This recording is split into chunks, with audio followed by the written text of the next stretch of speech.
Hello everyone, আসসালামু আলাইকুম। আশা করি সকলেই ভালো আছেন। তো আজকে আমি আলু দিয়ে মাছ রান্না করব। তো প্রথমে মাছগুলো ভেজে নিচ্ছি। তো সেই জন্য প্রথমে আমি হলুদের গুঁড়া দিয়ে দিচ্ছি পরিমাণ মতো লবণ আর অল্প পরিমাণে সরিষার তেল। তো এগুলো দেওয়ার পর খুব ভালোভাবে হাত দিয়ে মাখিয়ে নিচ্ছি।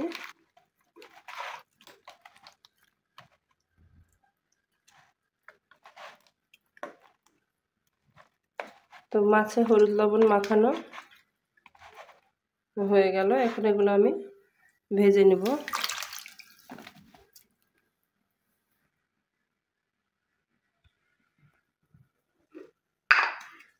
তো এখন কড়াইয়ে তেল দিয়ে দিচ্ছি।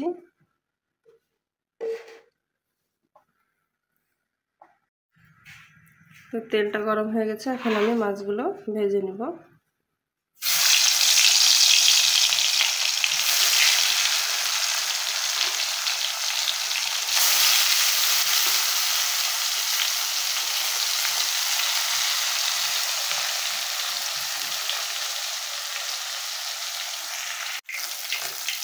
তো মাছগুলো এখন উল্টে দিচ্ছি।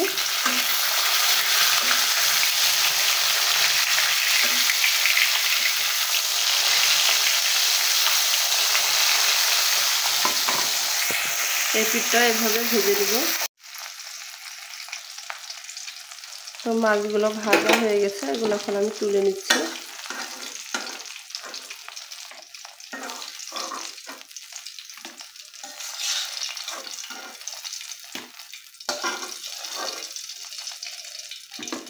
তো বাকি মাছগুলো আমি এভাবে ভেজে নিচ্ছি।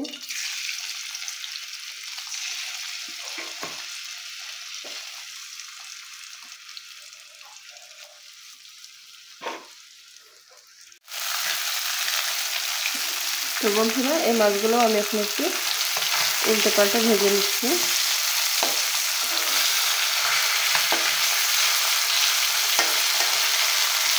যেহেতু আলু দিয়ে রান্না করবো, তো খুব বেশি কড়া করে ভাজা লাগবে না, হালকা ভাজা হলেই হবে।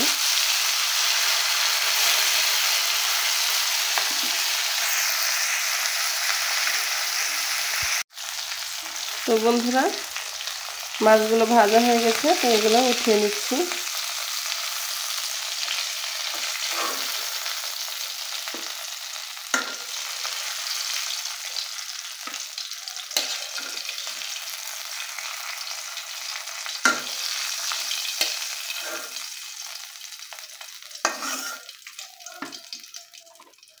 তো মাছের যে কান এবং পটকা যে এগুলো ছিল, এগুলো একটু ভেজে নেব।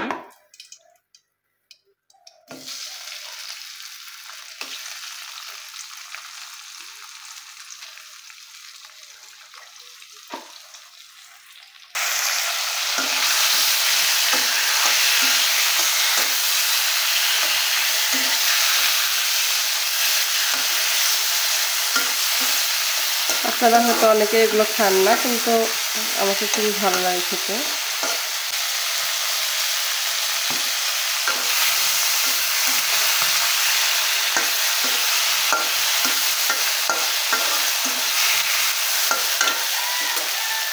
তো এগুলো হয়ে গেছে, নামিয়ে নেব এখন।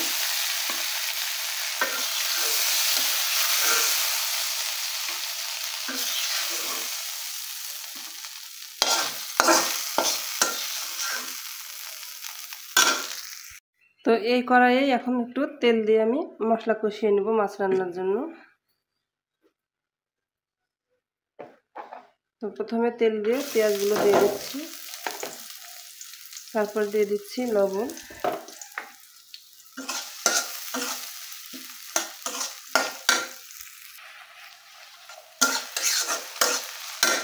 তো এখন পরিমাণ মতো আদা ও রসুন বাটা দিয়ে দিচ্ছি।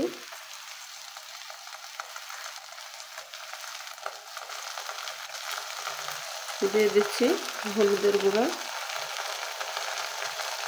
জিরার গুঁড়া এবং শুকনো মরিচের গুঁড়া। তো সবগুলো মশলা খুব ভালোভাবে কষিয়ে নিচ্ছি নেড়ে চেড়ে। দিয়ে দেবো সামান্য পরিমাণ পানি।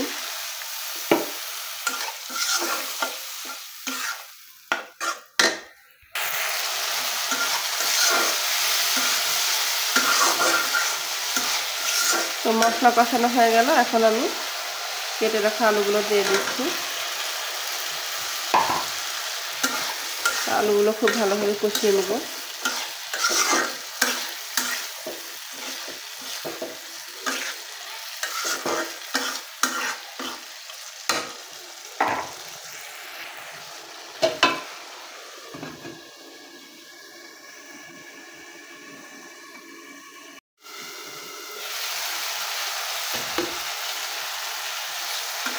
ঢাকনা তুলে একটু আলুগুলো নেড়ে দিচ্ছি।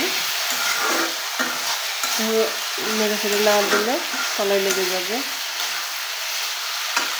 তো এখন আমি সামান্য পানি দিয়ে একটু কষিয়ে নেব।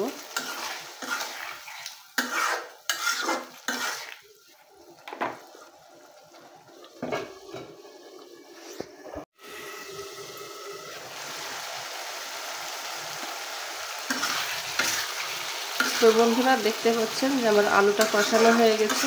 তো এখন আমি এতে পরিমাণ মতো ঝোলের জন্য পানি দিয়ে দিচ্ছি।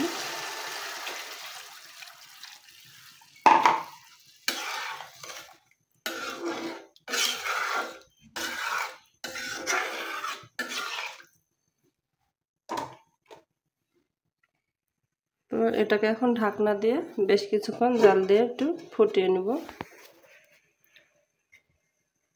তরকারিটা ফুটতে শুরু করলে তখন মাছগুলো দিয়ে দেব।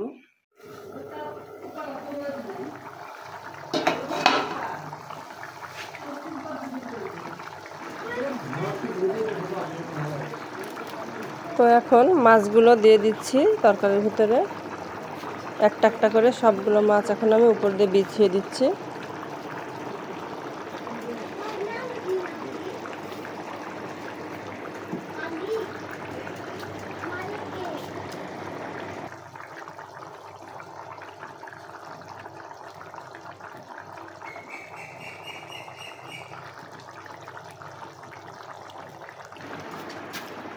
তো সবগুলো মাছ উপর দিয়ে বিছিয়ে দেওয়া হয়ে গেল।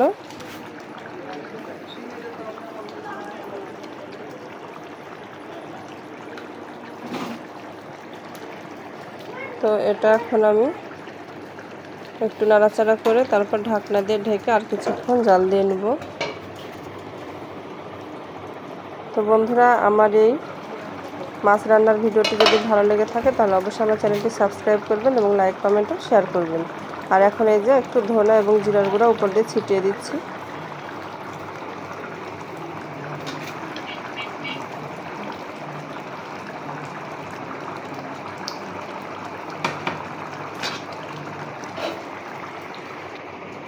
তো ফাইনালি আমার আলু দিয়ে মাছ রান্না করা হয়ে গেল। খোদা হাফেজ।